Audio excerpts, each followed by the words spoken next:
Okay, can you see the screen? Am I audible? Sir, yes, Yes, sir. sir.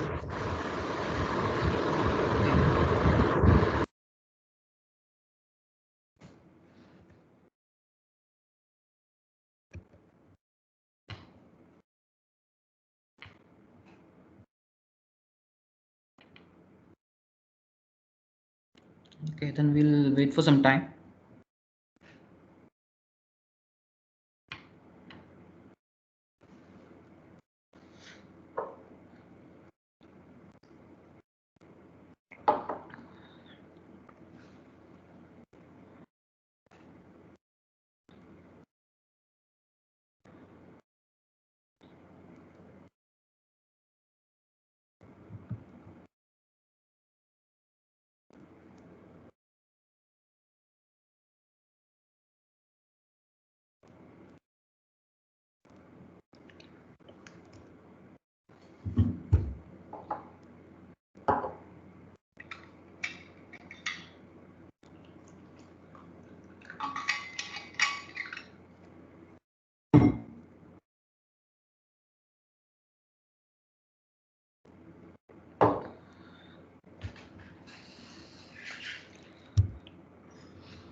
Okay, then I think I can start. So, regarding today's topic, it's a small topic, and as we have covered in the last class, we can divide the channel mainly to two different slots. That is, one is narrowband and other is wideband fading. So usually wideband fading was covered in most of the textbook, like Rappaport and all. So in order to understand and read narrowband fading, the reference that I can suggest is Andrea Goldsmith, and you need not and you cannot go to Rappaport to understand narrowband fading. So regarding the reference, it is Wireless Communication by Andrea Goldsmith. And today's topic will be covered in maybe within 1 hour. And in next class, we can see what is happening in wideband fading. And I think that is more, from an interview perspective or from a designer's perspective, wideband fading is more, being asked in many questions and all. So this we can consider as a small topic, which requires a different kind of treatment like probability, autocorrelation, cross correlation, then power spectral density, etc., etc. And this is kind of a different thing compared to the wideband fading model. Okay, so coming to narrowband fading, we have seen what narrowband fading is. We'll be having a transmitter, a receiver, and we can see that there are multiple reflections. But if the delay is very less, then these blocks will be non-resolvable, or we cannot separate each block, right? So in that case, we can say that it is narrowband fading. If it is resolvable, it is wideband fading. If it is non-resolvable, it is narrowband fading, right? So let us say that each signal is arriving at a delay. Yeah.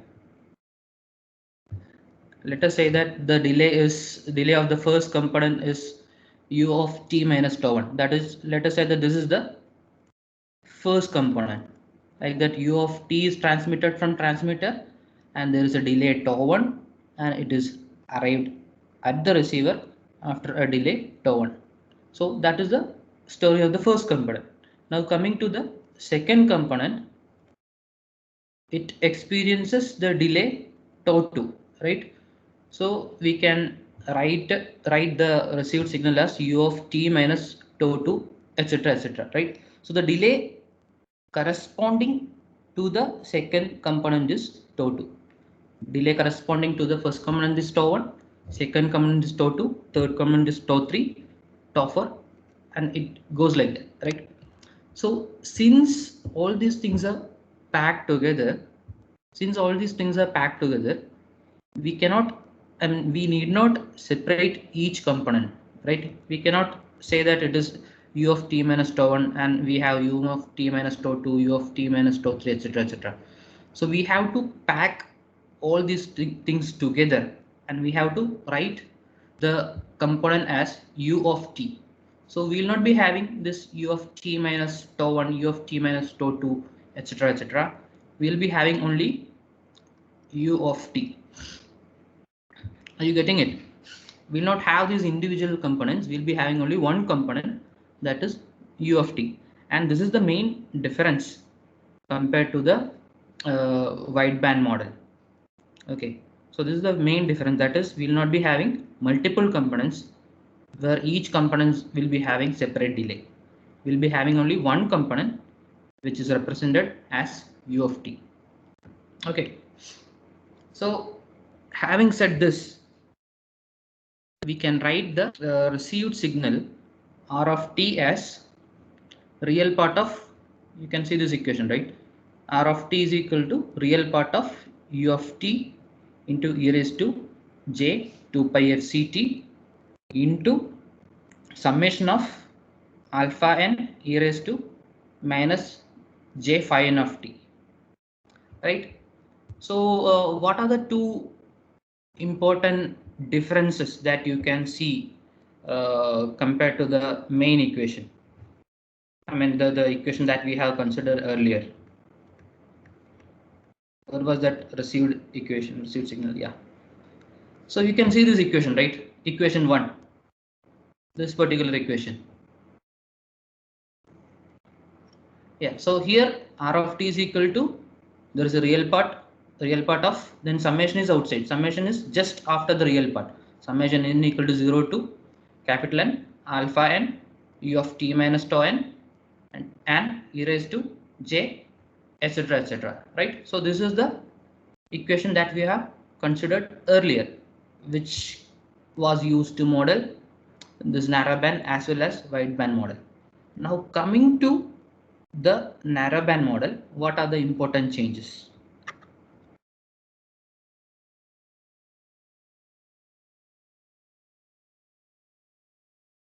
So what you can see is there was one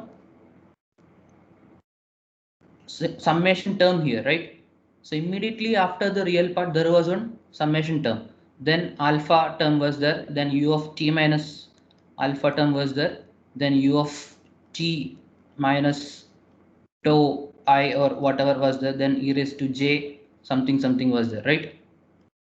So this was the general structure that we have used.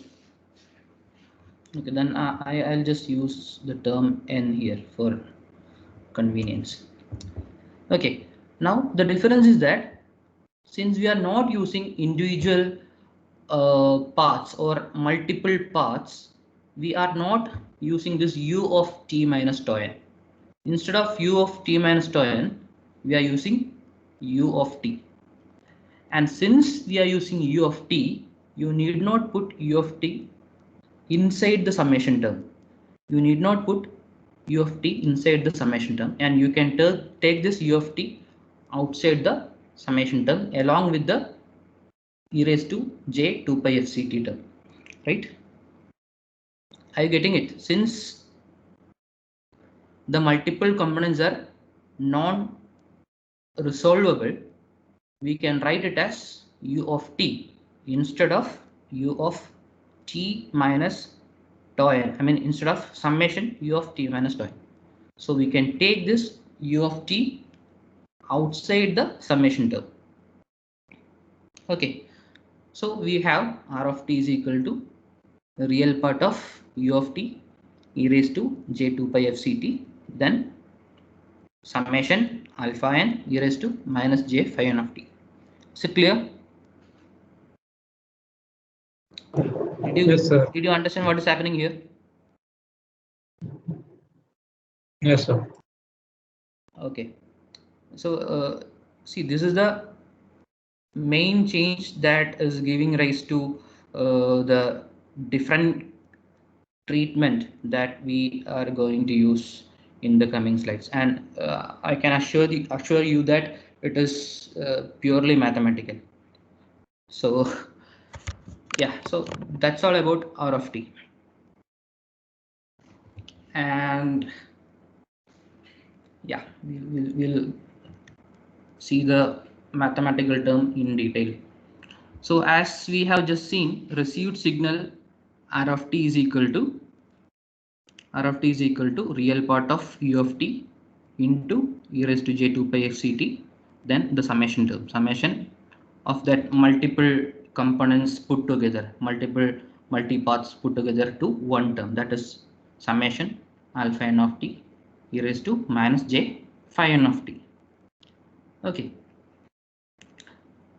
so what we are going to do is we are considering a different transmitted signal from what we have considered earlier. So the two difference between what we have considered earlier is, see, this was the I'll use a different color. Okay, so this equation was the equation that we have used earlier. This was the equation that we have used earlier, that is s of t, which is the transmitted signal, is equal to real part of u of t into e raised to j 2 pi fct. So instead of this equation, we'll be using s of t is equal to real part of e raised to j 2 pi fct plus a phase shift term. So s of t is equal to real part of e raised to j 2 pi fct plus phi 0. So the two changes that you can note here is that we are not using u of t here. See, the two changes that you can note here is that we are not using u of t here, and we are adding a phase shift component. We are adding a phase shift component phi 0 to this e raised to j term. Okay, so these are the main, I mean, these are the two important differences when you compare the previous transmitted signal s of t and the s of t that you are considering for this narrowband treatment. Okay, so we have said what the transmitted signal is. Now our duty is to find what is the received signal, right? So the received signal r of t can be written as real part of summation alpha n e raised to minus j phi n of t. So you can look at this equation. R of t is equal to real part of summation n is equal to 0 to n alpha n e raised to minus j phi n e raised to j 2 pi fct. Okay, so little bit of expanding and shuffling, etc. So e raised to minus I theta and e raised to I theta's expression, we'll need to simplify this expression. So e raised to I theta is equal to cos theta plus I sin theta, and e raised to minus I theta is equal to cos theta minus I sin theta. Okay, so if you have this equation, these expansions, we can just plug in this expression here. So e raised to minus j phi n, this part, e raised to minus j phi n will be cos phi n minus j sin phi n, right? E raised to minus j phi n will be cos phi n minus j phi n, j sin phi n. Similarly, e raised to I theta, that is e raised to j 2 pi fct, will be cos theta plus j sin theta, and theta here is 2 pi fct, right? So e raised to I theta is equal to cos theta plus I sin theta, which is equal to cos 2 pi fct plus j sin 2 pi fct. Now we'll be writing this entire r of t expression as ri of t into cos 2 pi fct plus rq of t into sin 2 pi fct. So I and q are nothing but in phase and quadrature component. So you need one in phase component of r of t and quadrature component of r of t. So what we are going to do is we'll be requiring ri of t and rq of t here. Okay, ri of t is equal to, okay, can you just have a look at this expression and can you compare how you are getting this from the r of t equation? See, you have cos phi n here, you have cos phi n term here, right? You have cos phi n here, and again it is multiplied with cos 2 pi fct. So that is what is happening in when you write this expression for ri of t. So ri of t is nothing but summation n is equal to 1 to n alpha n, then this cos term cos phi n, then which is getting multiplied to this cos 2 pi fct, right? Ri of t is equal to summation n is equal to 1 to n alpha n cos phi n, and which is getting multiplied to cos 2 pi fct. And coming to the quadrature component, we have sin phi n here.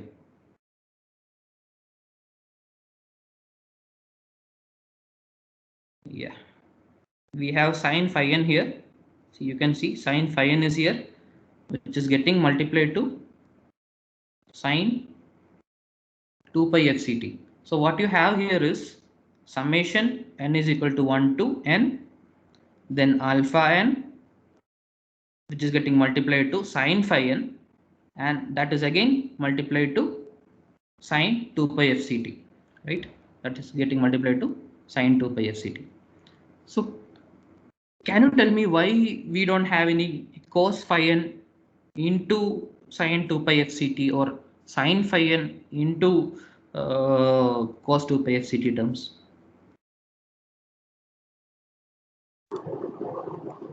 Sir, because when we take real part of those things, they will be removed because they'll be multiplied with j. Yes, right. So I was just making sure that you are following and you can appreciate the equation.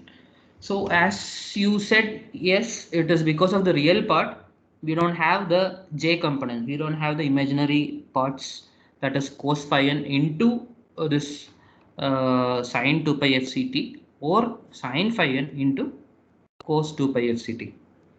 So you can note one more thing, that maybe there's a possibility that there is a minus sign here. If you refer to some textbooks, there may be a minus sign, that is ri of t cos 2 pi fct minus rq of t sin 2 pi fct. But you can see that if you compare these equation, you have minus here, right? Cos phi n minus j sin phi n, and here it is cos 2 pi fct plus j sin 2 pi fct. So if you multiply minus j into j, you will get minus into minus, which will be plus, which is not minus as it is mentioned in some textbook or some material. So please take a note that it is plus, it is not minus. I think that it is mentioned as minus in Andrea Goldsmith textbook.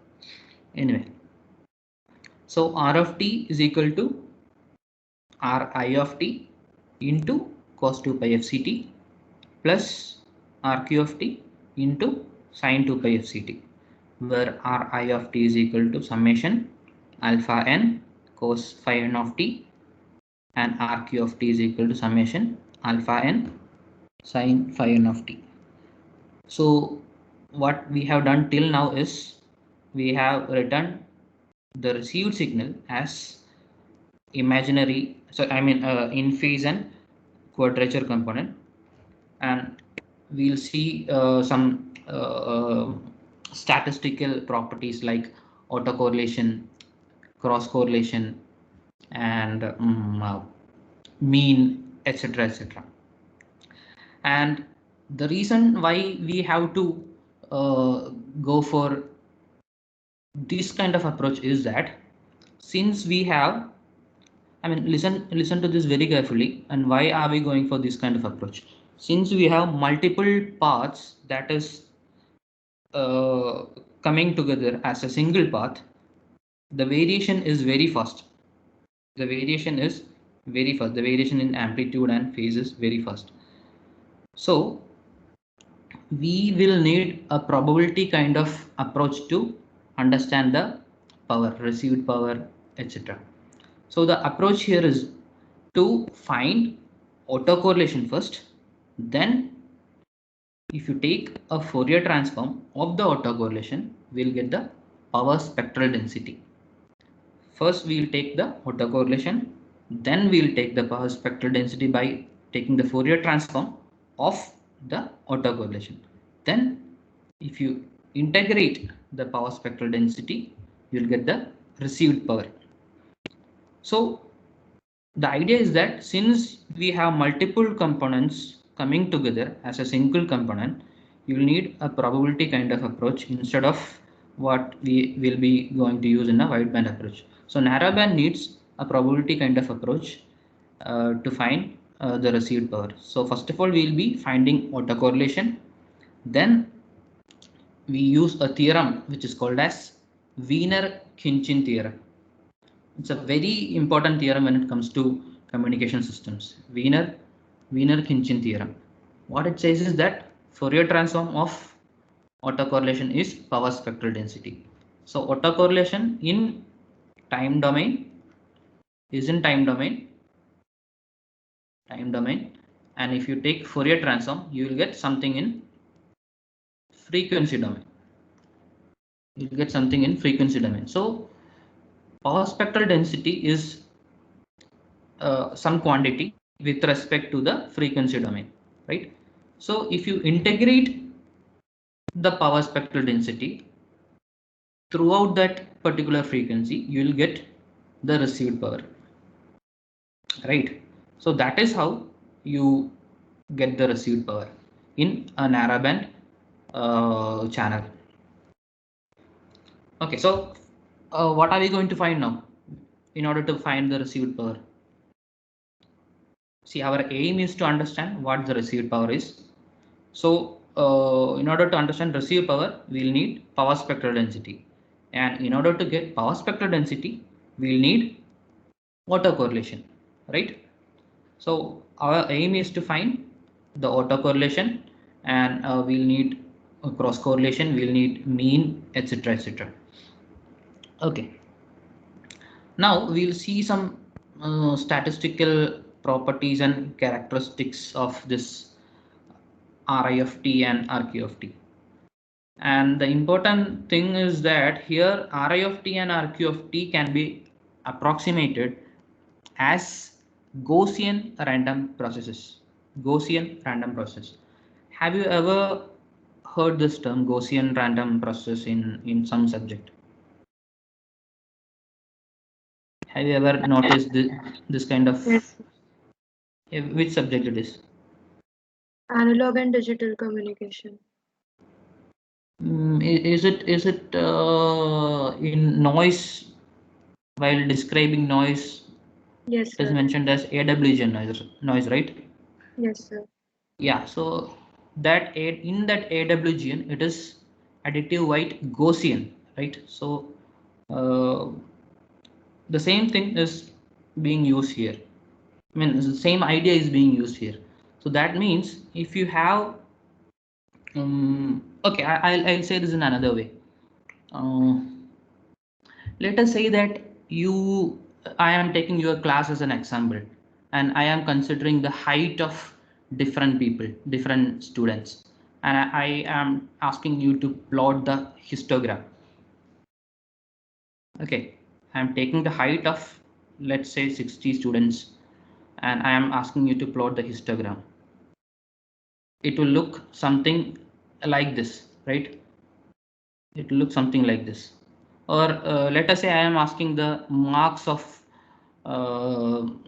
students in your class, and if I am asking you to plot the histogram, most of then the histogram will look like this graph, this plot, right? Which means that very few students will be having very less mark, and very few students will be having very high mark, and most of the students will be having average mark. So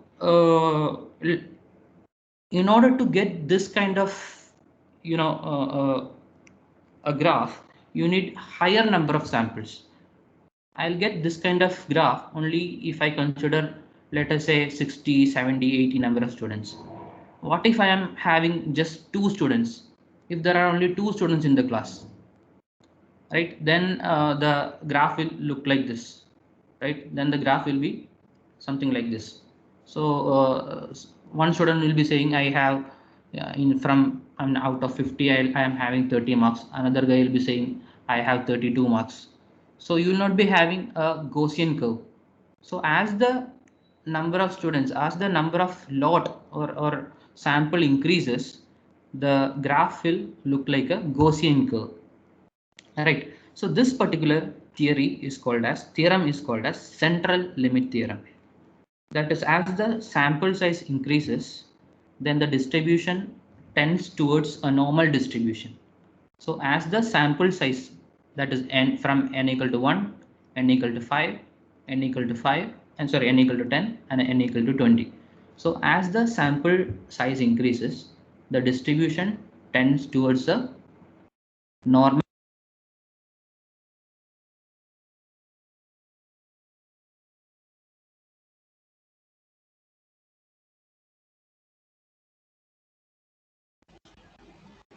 Sir, muted.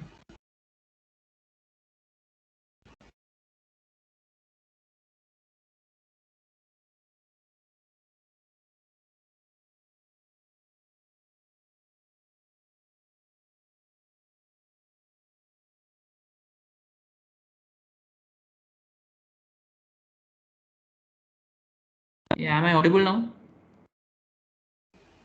Yes, sir. Yeah. So till which point you heard me? Can someone comment? So So the you central stop. limit theorem. Central limit. Yeah. So yes, thank you. So what I was saying is that um, we were saying that we are saying that as the number of sample size increases, it tends.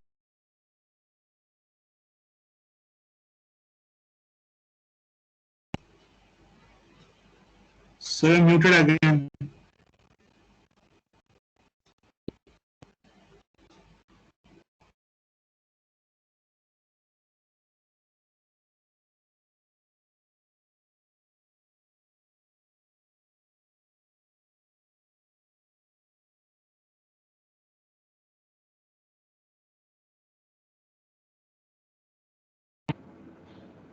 Okay, let's see. Let's see if someone is playing or not. Anyway, so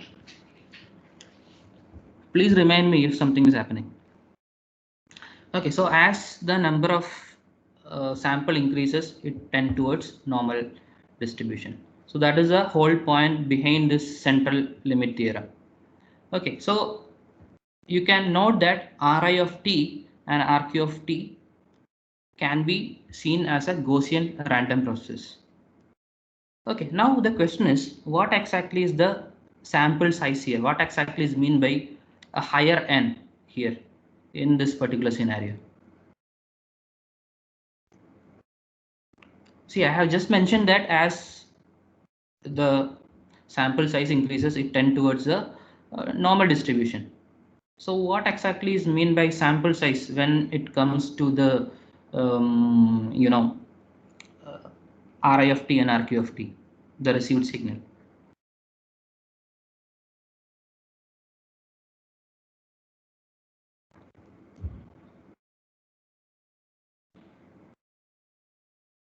Any comment? Sir, sample size will basically be the number of the signals from the number of paths you have. Exactly. Exactly. So here, as per definition, narrowband means you are collecting, n number of signals, right? You are collecting n number of signals and you are putting together as a single signal, right? That means that if you are collecting a larger signal base, then like some 10, 20, 30, 40, something like that. As the n goes high, it looks like a normal distribution. But if you are adding only 2 or 3 signals and you are making it as a narrowband single signal, then it does not look like a a normal distribution.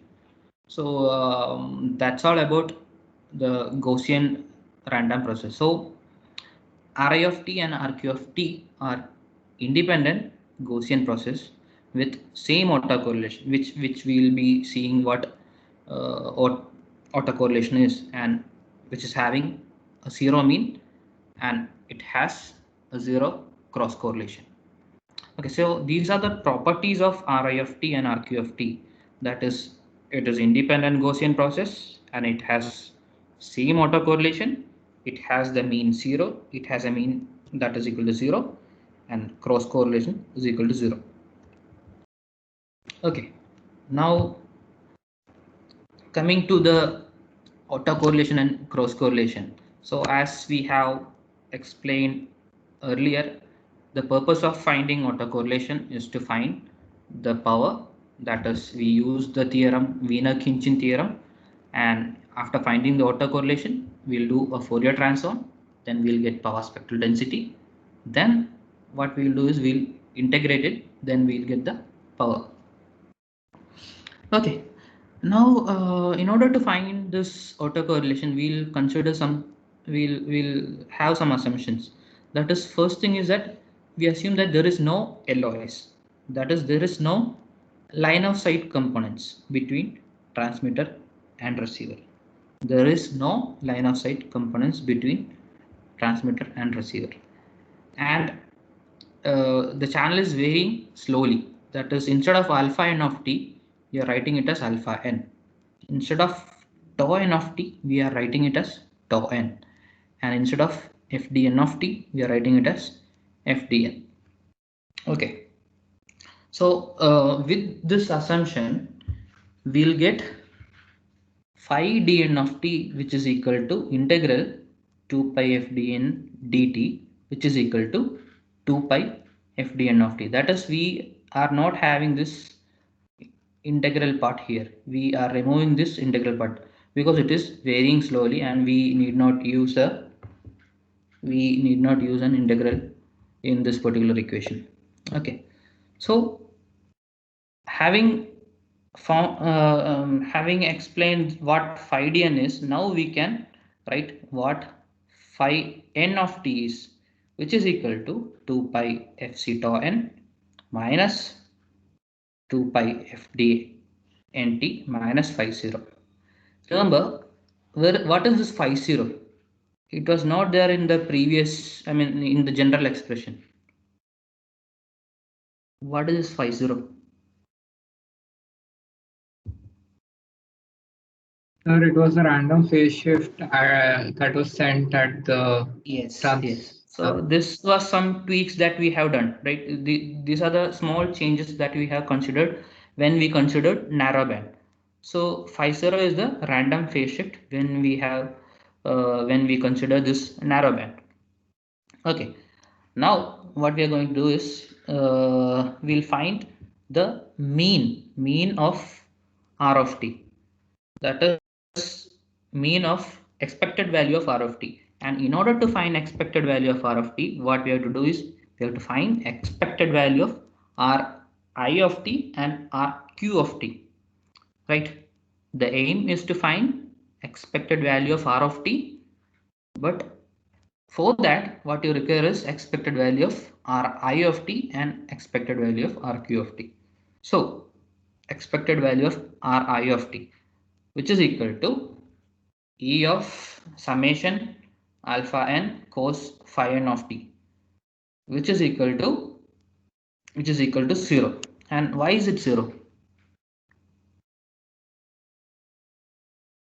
Can you tell me the reason that why this equation tends to be 0? See, the explanation for that is already given in the diagram that is just above the equation. Can someone look at the diagram and give you a comment why expected value of cos phi n of t is equal to 0?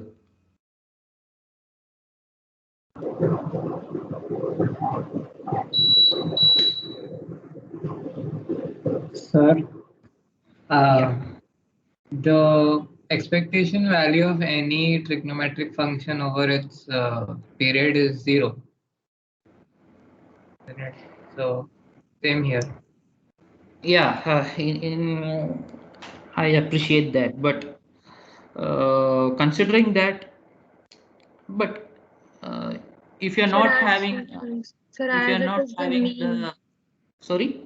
sir, as it is the mean value, so over a cycle, the mean value will be 0. Yes, since the period that we are considering is from minus pi to pi. See, what if you're considering the time from 0 to pi or 0 to pi by 2? We will not get mean like that. So remember that we are having phi n, which is uniform, which is having uniform distribution, and it varies from minus pi to pi. So with that setting, we'll get expected value of cos phi n of t, which is equal to 0. So the important stuff to be noted here is that phi n is uniformly distributed. That is, it varies from minus pi to pi, and the probability of each part is equal. Okay. So what we are getting here is expected value of Ri of t, which is equal to 0. And with the same setting, if you apply the same setting to expected value of Rq of t, we'll get expected value of Rq of t equal to 0. So now we have Ri of t's expected value as 0 and Rq of t's expected value as 0, which means that R of t's mean is 0, right? Why? Why? Because yeah, see, you know R of t. You can see this equation. R of t is equal to Ri of t. Yeah, R of t is equal to Ri of t cos 2 pi fct plus Rq of t sin 2 pi fct. So if expected value of Ri of t is equal to 0 and expected value of Rq of t is equal to 0, expected value of R of t turn out to be 0. Okay, so that is one statistical property for this received signal. Now we'll see what autocorrelation of in phase and quadrature components are. So once we find this autocorrelation and cross correlation, we'll get to know. After considering this autocorrelation, we can proceed for this Fourier transform by using Wiener-Khinchin theorem. Then we can integrate it. Then we can find the power. Okay. So, have you studied autocorrelation and cross correlation before? Yes, sir. Yes, sir. Yeah. Then okay, that's good. So to start with, we are considering the equation expected value of Ri of t into Rq of t, that is equal to expected value of summation alpha n cos phi n of t into summation alpha m sin phi m of t. Now we are taking this alpha n and alpha m outside, so we'll be having summation into expected value of alpha n alpha m into expected value of cos phi and sin phi terms. Now it looks like a multiplication term, that is cos a, yeah, no, we don't need a cos a cos b scenario here, right? We may need it later, but here what you can do is it looks like we have a cos theta into sin theta term, right? And in order to simplify this equation, in order to find the expected value of this cos theta sin theta term, what we can do is that we can write sin 2 theta is equal to 2 sin theta cos theta, where sin theta cos theta is equal to sin theta cos theta is equal to sin 2 theta by 2. So we can make use of this expression, that is sin theta into cos theta is equal to sin 2 theta by 2. Then if you take the expected value, then you will get 0. You will get 0. So expected value of Ri of t into Rq of t is 0, which means that, see, coming to the communication system, or communication system, rather than looking into the mathematical derivation and all, what we have to understand more is the inference, that is what it means, what is meant by expected value of Ri of t into Rq of t is equal to 0. So when it is 0, what we can say is that it is uncorrelated and independent. So Ri of t, and that is the in-phase component and quadrature component, are uncorrelated. Since expected value of these two terms are 0, we can say that these are uncorrelated and independent. Okay. Now we will see the autocorrelation part, that is a r I of t comma t plus tau. So that is meant by autocorrelation. Signal which is along with that signal, we are considering a delayed version of the same, that is Ri of t is considered here, and along with that you are considering a delayed version of the same signal, that is Ri of t and Ri of t plus tau. So we are considering the expected value of Ri of t into Ri of t plus tau.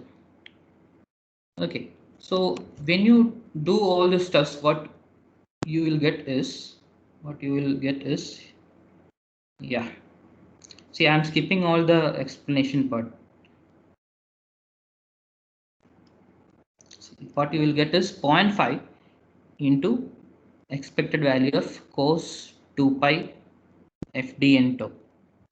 So the autocorrelation of the in-phase component is 0.5 into expected value of cos 2 pi fd n tau, and the second term will turn out to be 0, and the first term only remains here. So that means the autocorrelation part will be 0.5 into e of cos 2 pi fd n tau. So similarly, if you take the okay, let me just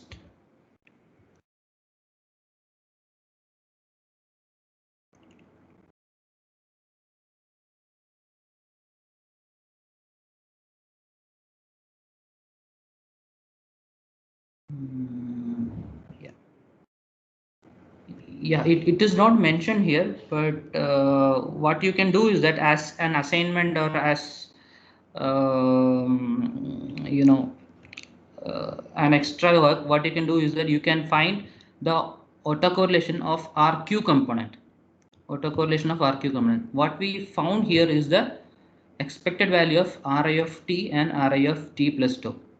So what you can find is the expected value of Rq of t into Rq of t plus tau, as an extra work. Okay. So now we know the autocorrelation function, right? And the next aim is to find the cross correlation. And why are we finding cross correlation is that, see, we have the equation, that is the equation 6, that is AR of tau, which is equal to AR I of tau into cos 2 pi FCT plus ARI RQ of tau into sin 2 pi FCT. So if you can look at this particular equation, you can see that there are two kind of correlation that is being mentioned. One is autocorrelation and second is cross correlation, right? First one is autocorrelation, second is cross correlation. So in order to find the power spectral density, we are making use of AR of tau. So we have to find AR of tau, then we have to take the Fourier transform, and then we'll get the power spectral density, then we'll get the received power. So in order to get AR of tau, we will require two kind of correlations. One is autocorrelation, that is ARI of tau, and second is cross correlation, that is ARI RQ of tau. Okay, now till now what we have done is we just found ARI of tau, right? ARI of tau, that is equal to 0.5 into expected value of cos 2 pi f dn tau. Okay. Now, if you have noticed here, it is a, see, listen carefully. We are going to introduce a new term, that is WSS process, which you will be seeing in the statistical signal processing terms. If you are going for some research, if you are reading some DSP related papers. So here you can see that the autocorrelation function is written as ARI of t comma t plus tau, right? It is written as ARI of t comma t plus tau, right? But here, if you look at equation 6, the last equation, it is written as ARI of tau, right? Instead of instead of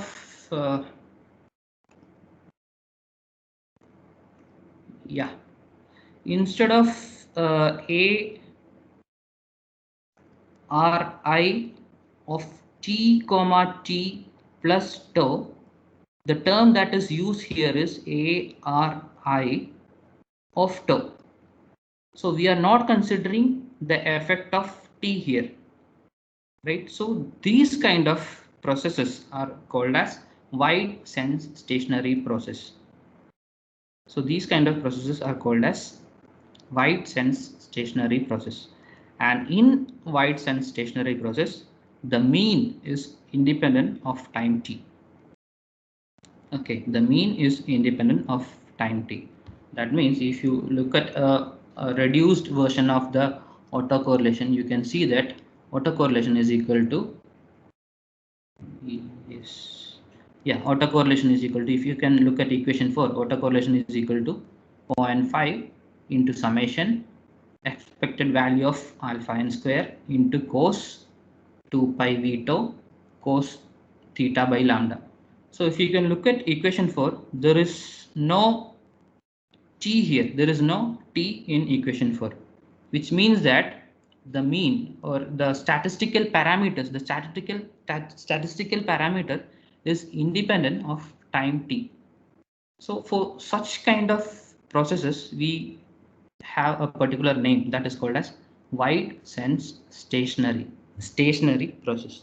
That is, it is independent of time t. That is why we are calling it as stationary process, wide sense stationary process. It is independent of time t. So you can see that autocorrelation ARI is independent of time, and it is dependent only on tau. You can see this relation equation here. We can see only tau here. It is dependent only on tau. It is not varying with respect to time. It varies with respect to tau only, so that we can call the call Ri and Rq as WSS process, that is wide sense process, wide sense stationary process. So most of the time, if you read some standard textbooks, you will not see this wide sense stationary process and it is independent of time, etc., etc. They will just mention this, it is WSS. So what that means is that it is not, the parameters, statistical parameters are not varying with respect to time. Okay, now what we did is we have found the autocorrelation, that is ARI of tau, and now we'll need cross correlation, which is equal to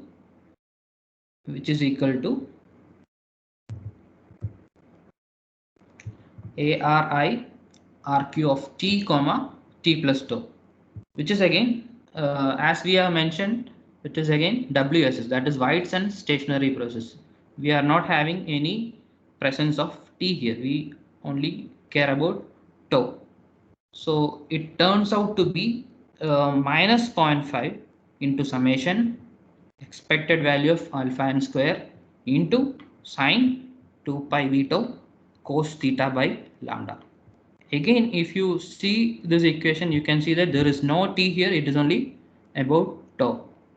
So we can see that statistical parameters like mean, autocorrelation, cross correlation, everything is independent of time t, and it is dependent only on tau, that is the delay part.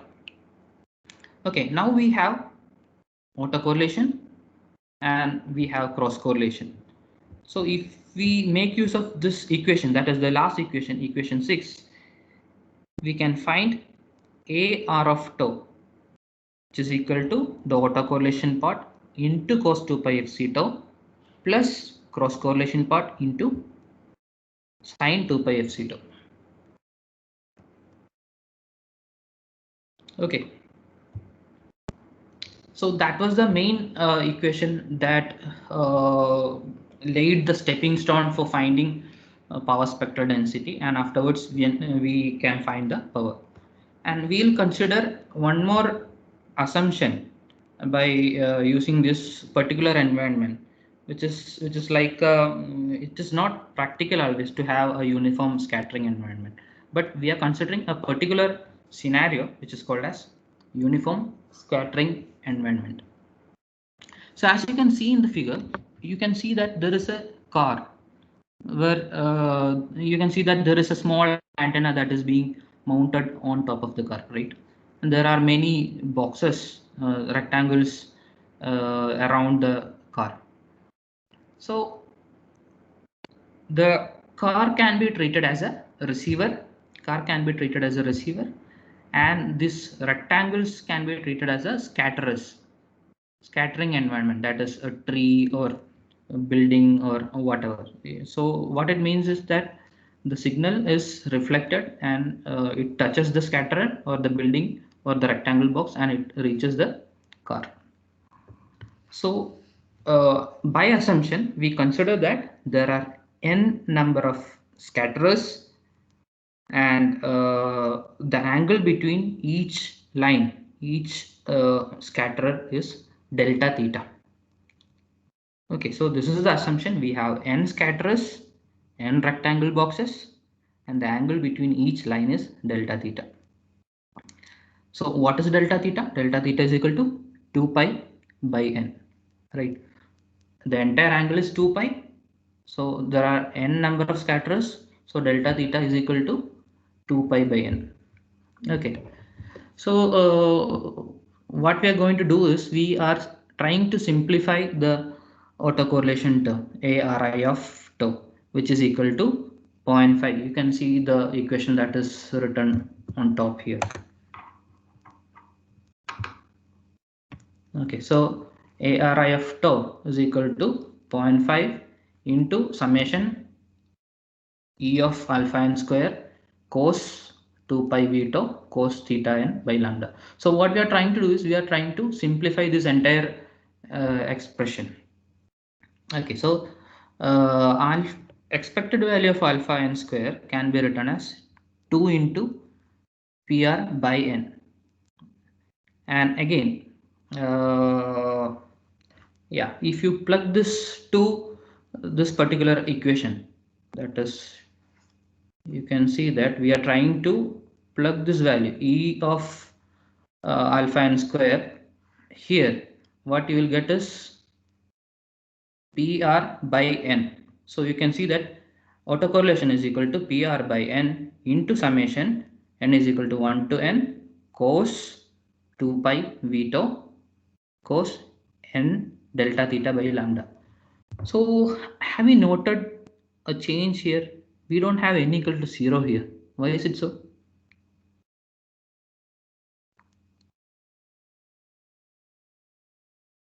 See, if you have seen this particular equation, you can see that it starts on n equal to 1 to capital N.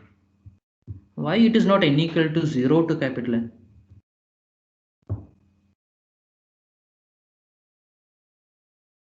Am I muted?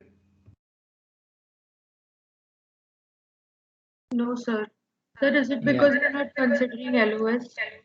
Yes. So the assumption that we have used is that there is no LOS. So since there is no LOS, there is no n equal to 0 part. Okay, so autocorrelation is equal to PR by n into summation n equal to 1 to n cos 2 pi v tau cos n delta theta by lambda. Okay. Now what we are trying to do is, see, you can see that there is a summation term here, and instead of summation term we use an integral term here, which means that as n increases, as the number of this time it is number of scatterers or number of multipaths, as the number of multipath increases, we can replace the summation term by integral, so that we can write the see, summation is nothing but a kind of integration only, right? So if you have some discrete number of components, you can write it as summation. But if you have like n number of multiple huge number of components, you will have to write it as integral. So we are bringing the same idea here, since n is equal to high, the number of multipath is equal to high. That is the assumption. Okay, so autocorrelation is equal to PR by 2 pi into integral 0 to 2 pi. See, that is the entire angle, right? 0 to 2 pi, integral 0 to 2 pi cos 2 pi v tau cos theta by lambda into d theta. Remember delta theta, that is the difference between each line in the discrete part, is converted to d theta here. Okay, so this is written as PR into J0 2 pi f d tau. So this is one important function in communication, which is called as Bessel function. It is called as Bessel function, that is BESSEL, Bessel function, and it is called as zeroth order Bessel function. There are different kind of Bessel functions, and we are making use of zeroth order Bessel function, and it is defined as J0 of x. J0 of x is equal to J0 of x is equal to 1 by pi integral 0 to pi e raised to minus jx cos theta into d theta. So even if you don't remember this J0x definition, what you have to remember is we are making use of zeroth order Bessel function to write this particular autocorrelation. So autocorrelation is equal to PR into zeroth order Bessel function of 2 pi f d tau. Okay, similarly we can see that cross correlation is equal to 0 by some adjustments. So what remains is that if you see, yes, if you see the previous equation, we had this autocorrelation, that is, yeah, I'll write it like this: AR of tau is equal to AR, what was that? ARI of tau, right? ARI of tau, ARI of tau into one cos term was there, a cos term, plus ARI RQ of tau into one sine term was there. So if you see this equation, cross correlation part will get cancelled. This is not there. And what remains is ARI of tau into cos part. So we can see that the autocorrelation part is simplified. I mean, can be represented by using a Bessel function. So the entire AR of tau can be represented by using Bessel function, right? So what we can infer from Bessel function, that is the next question. What is the main takeaway using the Bessel function? So if you can plot the Bessel function, that is J0 2 pi fd tau. See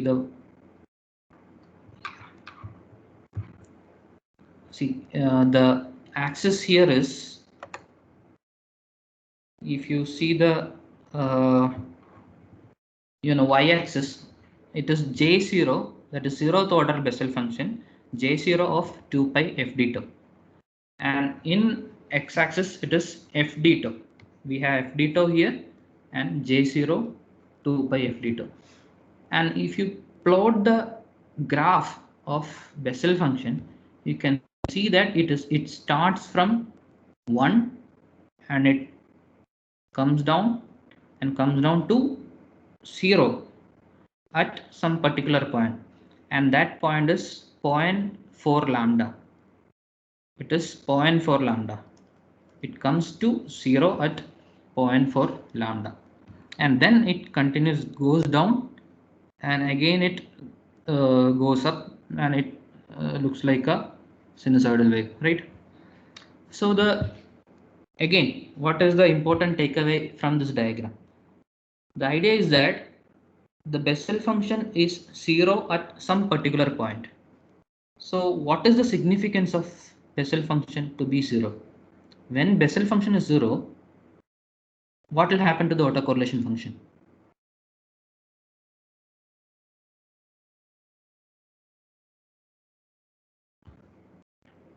See, AR of tau is equal to ARI of tau into one cos term plus ARI RQ of tau into one sine term.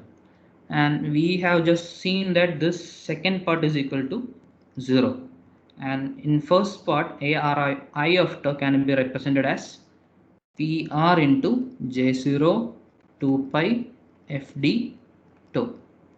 So AR of tau can be written as PR J0 2 pi FD tau into one cos term, right? So J0 is equal to 0 means what will happen to autocorrelation? It will also become 0, sir. Yeah, it will also be 0. So see, then we have a clear picture. If autocorrelation is 0, what will happen to power spectral density, etc., etc. So at some point we'll have autocorrelation as 0, right? That means there is no correlation between two components. That is the idea. So when FD tau is equal to 0.4 lambda, we have autocorrelation to be, the Bessel function to be 0. That means that signal decorrelates at 0.4 lambda. Signal decorrelates at 0.4 lambda. Or we can say in some sentence that to remove the negative effect of this fading, the antennas can be placed at 0.4 lambda apart. Each antenna must be having independent path, and for having independent path, we can place the antennas at a distance of 0.4 lambda. Is it clear? See, what will happen if two antennas are placed together?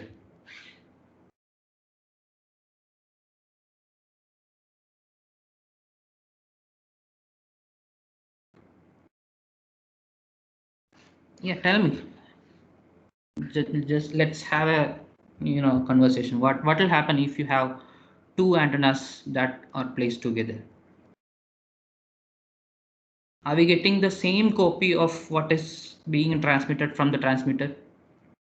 No, sir, because if the two antennas are very close together and the transmitter is not able to convert all of the, basically there's more reactive power in the signal at that point than there is actual real power. And on the receiver side, you can only capture the real power, obviously. So it won't See, be. we are not in electrical class. We are in communication, and let us assume that we have a supercomputer or whatever in receiver. We have the capability to do everything. Okay, every signal processing task. Now the question is, you have two antennas that are kept together. Let us say we are transmitting a signal. Let us say we have transmitter. This is transmitter, and we are transmitting a signal 1. 1 is being transmitted here. Okay, and it travels through two paths, like path 1 and path 2. So this is receiver 1 and receiver 2. Let us say that this one experiences a fading of, see, this is for demonstration purpose. So let us say that this is experiencing a fading of like 0.4, like an attenuation of 0.4, and it is having 0.39 or almost 0.4, right? If this antennas at the receiver are placed together, if this receiver 1 antenna and receiver 2 are placed together, then we'll get the same copies of the data that is being transmitted from transmitted 1. So what is the advantage of having these two antennas at the receiver? We are simply wasting the cache, right? We are simply wasting the resources and space for placing two different antennas. So what we can do is we can place the antennas 0.4 lambda or nearly half the wavelength apart at the receiver, so that different copies of the transmitted waveform are received. Okay.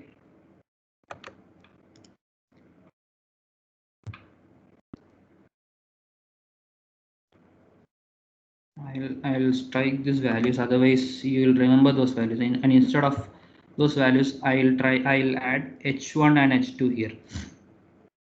Okay, so if the antennas are 0.4 lambda apart, different copies of the transmitted signal will be received at the receiver, which will be useful for signal processing tasks, right?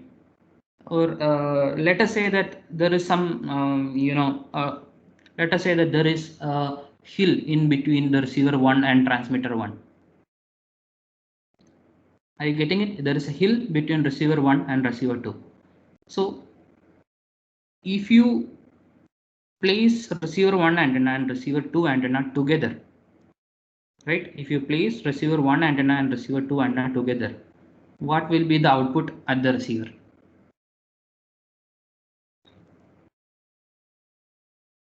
Okay, there is a hill. So what will be the output at the receiver?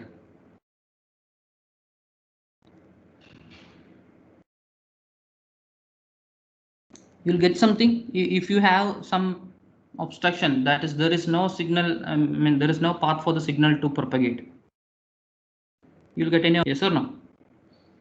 No, sir. No, right? So yeah, since there is no path, you will not get any output at the receiver. But if you are keeping the antennas apart, which means that you are receiving different copies of the signal transmitted. So one path may be experiencing, may have seen this hill while propagating, but another path may not be seeing the hill. right? So one path may be like this. So H3 may not see any hill while it is propagating. Okay. So it is always good to keep antennas 0.4 lambda or half wavelength, nearly half wavelength apart, so that different copies of the transmitted signal is received. Yeah, it is not good to have same copies of the transmitted signal. Okay, so that is the whole idea behind this Bessel function. Now, after having the autocorrelation, what we'll find is the power spectral density. And what is the theory that we are using here? What is this theory called? Remember this name, it's called as Wiener Khinchin. There are other spellings also for this theorem, Wiener Khinchin, something like that. So it is called as Wiener-Khinchin theorem, which means that after finding the autocorrelation, after finding this autocorrelation, where autocorrelation is equal to the function, it can be represented as a function of Bessel function, right? Then we can find the power spectral density, something like this. Okay, and we'll see the explanation in classes. Okay. So till now, is it fine? So what we did is we have seen a narrowband fading scenario. Okay, and we have modeled using some probabilistic method, and we have seen some properties like it is Gaussian, and we have seen the autocorrelation part, cross correlation part, we have seen the mean, and we have seen Wiener-Khinchin theorem, we have seen central limit theorem. So finally we are converting, we got the Bessel function, and then we have converted the autocorrelation to the power spectral density using the Wiener-Khinchin theorem. Okay. So any doubt in this concept? Are you getting the basic idea of why we are using probability kind of approach? Why we are going for autocorrelation, etc. Is it clear? Yes, sir. Yes. Okay, so for reference, remember it is not available in Rappaport. You have to go for Andrea Goldsmith textbook. Yeah, that's it. So I think we can stop at this point, and we can see we can see some examples in next class, and also we can go for wideband channels. Okay, then we'll stop at this point. Thank you.